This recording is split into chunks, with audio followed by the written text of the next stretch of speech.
sebenarnya bisnis plan-nya mudah sekali. Memang yang kalau kita lihat platform apa yang sedang paling banyak digunakan saat ini. Jadi seperti kita ketahui ada satu platform yang selalu digunakan yaitu Zoom. Dan memang banyak paket-paket yang kita lihat itu digunakan.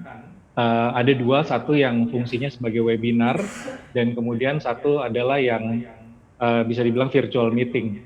Nah, cara pertamanya tentunya adalah bagaimana memastikan teman-teman ini mastering di apa namanya kemampuan-kemampuan tersebut, which is banyak bisa dipelajari ya. Dan juga ada yang namanya Google Meet dan yang lain-lainnya gitu.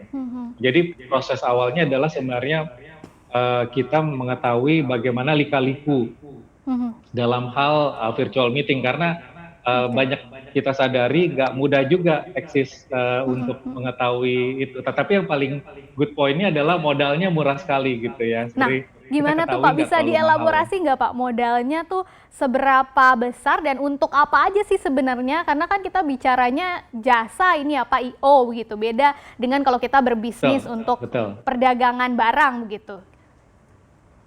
Iya, ya tentunya modalnya sistem ya, jadi kemampuan sistem. Jadi kalau seandainya kita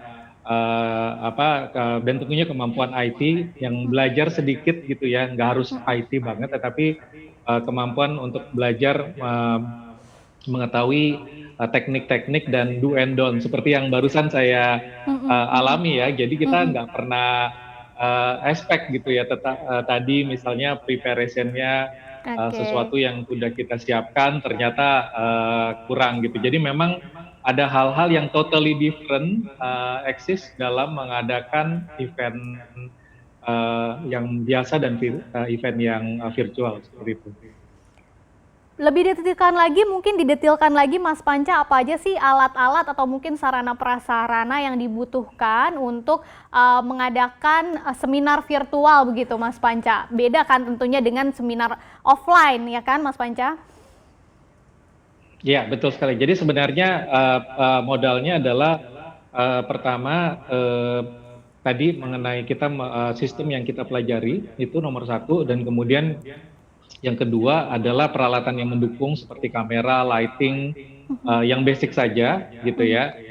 Dan kemudian juga tim pendukung, dalam hal ini ada beberapa yang punya role yang berbeda, jadi host, jadi co-host, menghubungi pembicara dan yang lainnya, dan menempatkan itu menjadi suatu konten yang menarik gitu.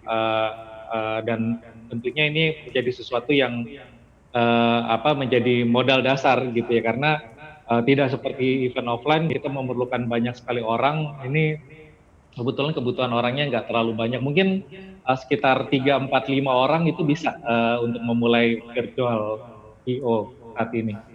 Oke, sebelum kita bahas lebih detail terkait dengan bagaimana sih sebenarnya eksekusi dalam seminar virtual ini, Mas Panca masih di tahap awal juga, tahap perencanaan juga. Biasanya kan kalau kita menjalankan suatu bisnis itu harus menentukan dulu nih target pasarnya ya Mas Panca. Nah kalau di bisnis I.O. seminar virtual ini seperti apa sih Mas untuk menentukan target pasarnya, dan di era baru, normal baru seperti ini, target pasar yang paling menguntungkan atau yang paling besar gitu ya porsinya sebenarnya dari kelompok usia mana Mas Panca?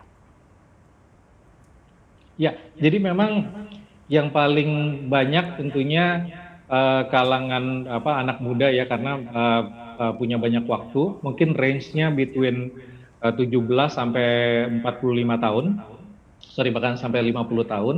Jadi itu target pasarnya. Dan kemudian yang kedua adalah industrinya gitu ya. Jadi kita lihat industri mana yang saat ini sedang memerlukan banyak pertemuan-pertemuan, misalnya industri yang kaitannya dengan